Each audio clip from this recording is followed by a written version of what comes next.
पति पत्नी को समय नहीं देता था। किसी नगर में एक व्यापारी रहता था। नगर में उसका काम बहुत कम चलता था।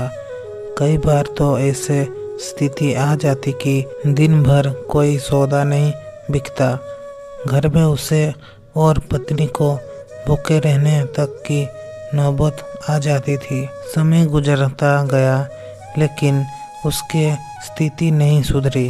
तब उससे किसी मित्र ने सलाह दी कि अपने नगर की बजाय आसपास के नगरों में जाकर व्यापार करो, शायद मुनाफा ज़्यादा होगा। व्यापारी को बात जम गई। वो पत्नी और बच्चे को छोड़कर दूसरे नगर में व्यापार करने के लिए गया। भाग्य से दोस्त की सलाह काम कर गई और उसे अच्छा खासा मुनाफा हुआ। वो लंबे समय तक दूसरे शहर में रहा। दूसरे शहर में रहकर व्यापार करने लगा।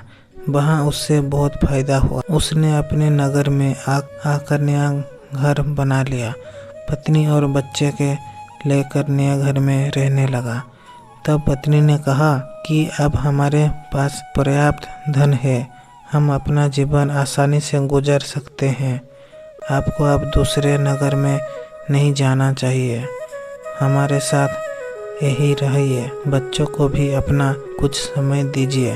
व्यापारी ने कहा, मैं अभी और धन कमाना चाहता हूँ ताकि तुम लोग को और बेहतर जीवन दे सकूँ। हमारे बच्चे को वैसे दिन ना देखना पड़े जैसे मैंने और तुमने देखे हैं।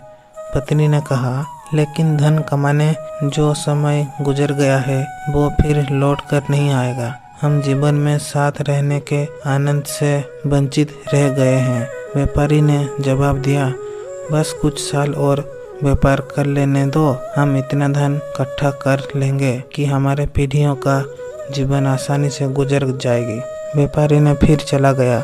कुछ साल और बीत गया, बहुत धन आ गया। व्यापारी ने फिर नदी के किनारे एक सुंदर स्थान पर बड़ा सा महल बनवा दिया। पूरा परिवार इसमें रहने लगा। वो जगह इतनी सुंदर थी जैसे कि स्वर्ग। तब व्यापारी की बेटी ने उससे कहा कि पिताजी, हमारा पूरा बचपन बीत गया लेकिन हम आपके साथ रह ही नहीं पाए। अब तक हमारे पास इतना धन भी है कि 5-6 पीढ़ियां तक हमें कोई समस्या नहीं आ सकती।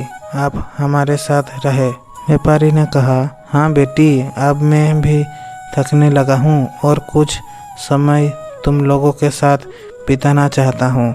मैं कल सिर्फ 2 दिन के लिए पास के नगर में जा रहा हूँ।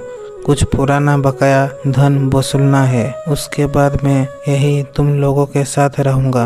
व्यापारी का परिवार बहुत खुश हो गया। अगले दिन व्यापारी ने दूसरे नगर चला गया और उसी दिन भयानक बारिश शुरू हुई और जिस नदी के किनारे व्यापारी ने अपना महल बनाया था उसमें बाढ़ आ गया।